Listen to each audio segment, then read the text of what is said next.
हम ही को कातिल कहेगी दुनिया, हमारा ही कत्लेआम होगा। देश सरकार के माइनॉरिटी मिनिस्टर साहब और होम मिनिस्टर साहब झूठ बोलते हैं और देश को गुमराह करते हैं। हम भी तो इसी देश के नागरिक हैं, हम भी तो इसी देश के बेटे हैं, तो वक्फ की जमीनें भी तो इसी देश की जमीनें हैं। उनको पराया क्यों बोलते हैं आप?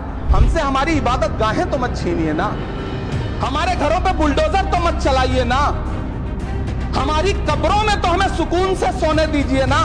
जमहूरियत जो है वो नफरत और ठसक से नहीं चलती है, अकड़ से नहीं चलती है, उसमें सबकी हिस्सेदारी जरूरी है। मैं आज जद पे हूं तो इतना खुशगुमान न हो, चराग सबके बुझेंगे, हवा किसी की नहीं। रात के 8 बजने वाले थे। राज्यसभा में वक्फ बिल पर चर्चा जारी थी। बीजेपी और विपक्ष के दिग्गज नेता बिल पर अपनी बात रख रहे थे। देश के गृह मंत्री अमित शाह ने भी राज्यसभा में रोंगटे खड़े कर देने वाला भाषण दिया, जिसके कुछ देर बाद बारी आई कांग्रेस नेता इमरान प्रतापगढ़ी की, जिन्होंने सदन में बोलना शुरू किया तो पूरा सदन उन्हें एकटक सुनता रह गया। हम ही को कातिल कहेगी दुनिया, हमारा ही कत्लेआम होगा। हम ही कुएं खोदते फिरेंगे, हम ही पे पानी हराम होगा।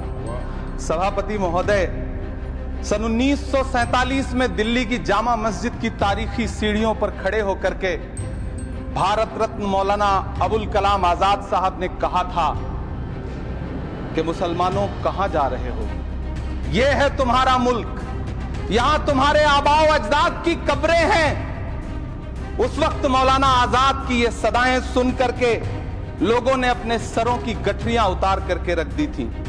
आज उसी दिल्ली में मौजूद देश की संसद में एक बिल आया है जो हमसे उसी जामा मस्जिद की सीढ़ियों के सबूत मांगेगा, जो उन्हीं सीढ़ियों के पास अपनी कब्र में सोए हुए मौलाना आजाद को फिर से कब्र से सदा देनी पड़ेगी कि ये जो कब्र है वो मेरी कब्र है, ये किसी सरकार की जागीर नहीं है। सभापति महोदय, मैं जहां खड़ा हूं इसी संसद भवन के सामने सड़क के उस पार अपनी कब्र में सोए हुए भारत के पूर्व राष्ट्रपति फखरुद्दीन अली अहमद की कब्र है।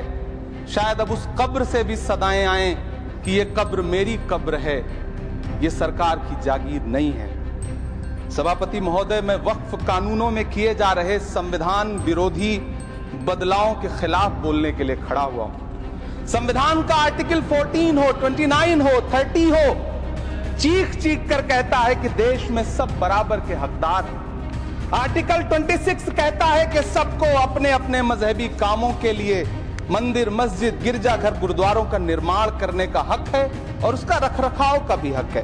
लेकिन डॉक्टर बाबा साहब अंबेडकर के संविधान को हर दिन कुचलने वाली ये सरकार देश के मुसलमानों से नफरत में इतनी अंधी हो गई है कि खुलेआम देश की संसद में देश सरकार के माइनॉरिटी मिनिस्टर साहब और होम मिनिस्टर साहब झूठ बोलते हैं और देश को गुमराह करते हैं, झूठ शब्द असत्य बोलते हैं। इमरान प्रतापगढ़ी ने वक्फ बिल को लेकर बीजेपी सरकार पर निशाना साधा। उन्होंने कहा कि बीजेपी वक्फ बोर्ड को लेकर पूरे देश में झूठ बोल रही है। प्रतापगढ़ी के पास इसकी एक पूरी लिस्ट मौजूद थी, जिसे उन्होंने सदन में पढ़कर सुनाया। इस दौरान इमरान प्रतापगढ़ी बेहद भावुक भी नजर आए। मैं बहुत भावुक हूँ आज, और मुझे अच्छा लगा कि आदरणीय नेता सदन जगत प्रकाश नड्डा जी ने बहुत अच्छी बातें भी की, मन से बातें की। क्योंकि उनके नाम में प्रकाश जुड़ा है तो मैं उनमें हमेशा एक रोशनी की किरण देखता हूं। मैं उनके सामने बहुत अदब से ये बात कहना चाहता हूं कि चरागों के सफर में दबदबा हो आंधियों का तो फिर अंजाम जुल्मत के सिवा कुछ भी नहीं होगा। ये दुनिया नफरतों के आखिरी स्टेज पर है, इलाज इसका मोहब्बत के सिवा कुछ भी नहीं होगा। मैं भावुक हूं, मेरी पलकें गीली हैं। अगर देश की एक बहुत बड़ी आबादी को लगता है कि आप उसका भला करने के लिए नहीं बल्कि उनकी इबादत गाहों, उनकी कब्रिस्तानों, उनकी खानकाहों को बर्बाद करने का बिल ला रहे हैं, तो फिर आप अगर समझाने में नाकामयाब रहे हैं तो यह आपकी नाकामयाबी है। पहले समझाइए, उसके बाद कोई बिल लेकर के आइए, तब शायद हम आपका इतनी पुरजोर तरीके से विरोध ना करें। इमरान प्रतापगढ़ी ने वक्फ संपत्तियों और वक्फ बोर्ड को लेकर कई तथ्य सामने रखे। वक्फ की संपत्तियों को देश की संपत्ति बताते हुए उन्होंने उन मुस्लिम क्रांतिकारियों का जिक्र किया जिन्होंने देश के लिए अपनी जानें दी। ये जो वक्फ की जमीनें हैं, ये हमारे पुरखों ने धार्मिक कामों के लिए डोनेट किया है, तो हम भी तो इसी देश के नागरिक हैं, हम भी तो इसी देश के बेटे हैं, तो वक्फ की जमीनें भी तो इसी देश की जमीनें हैं, उनको पराया क्यों बोलते हैं आप? सभापति महोदय अशफाकुल्लाह खान जब फैजाबाद की जेल में फांसी के फंदे पर झूल रहे थे तो इसी देश की जमीन के लिए झूल रहे थे ना। सभापति महोदय, अंडमान की जेल में काला पानी की सजा काटकर अपनी जान देने वाले मौलाना फजले हक खैराबादी हो या शेर खान अफरीदी हो, वो भी तो इसी जमीन के लिए अपनी जान दे रहे थे ना। सभापति महोदय, पाकिस्तान के खिलाफ लड़ते हुए अपनी जान देने वाले महावीर चक्र विजेता ब्रिगेडियर उस्मान हो या पाकिस्तान के पैटर्न टैंक उड़ाने वाला परमवीर चक्र विजेता वीर अब्दुल हमीद हो, वो भी तो इसी जमीन के लिए अपनी जान दे रहा था ना। और मंत्री जी, मैं इस सदन में अलग ऐलान ये कहता हूं कि जब भी इस देश की जमीन को लहू की जरूरत होगी, आपसे 2 कदम आगे इमरान खड़ा मिलेगा, ये मैं आपसे यकीन दिलाते हुए कह रहा हूं। चर्चा वक्फ बिल पर थी। इस दौरान इमरान प्रतापगढ़ी ने सीए का भी जिक्र किया और सीए कानून को फेल बताते हुए मोदी सरकार को घेरा। ये सरकार इतना याद रखे कि इसी ठसक के साथ देश की संसद में सीए का कानून भी लाया गया था और कहा गया था बड़े बड़े भाषण देकर के कि पड़ोसी देशों से हिंदू भाइयों को ला करके यहां नागरिकता दी जाएगी।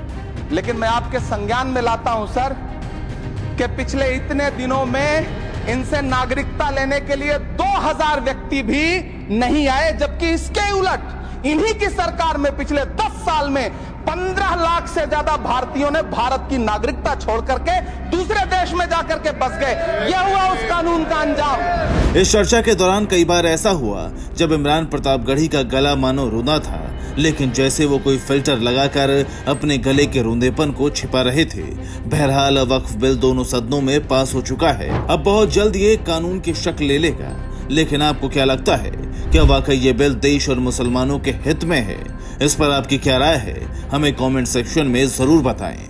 अगर आपने मीडिया, पुलिस, शिक्षा, स्वास्थ्य या फिर खेल और समाज सेवा के क्षेत्र में कोई बेहतरीन काम किया है और आपको लगता है कि आपको इसके लिए सम्मान मिलना चाहिए, तो P24 न्यूज आपको करेगा सम्मानित।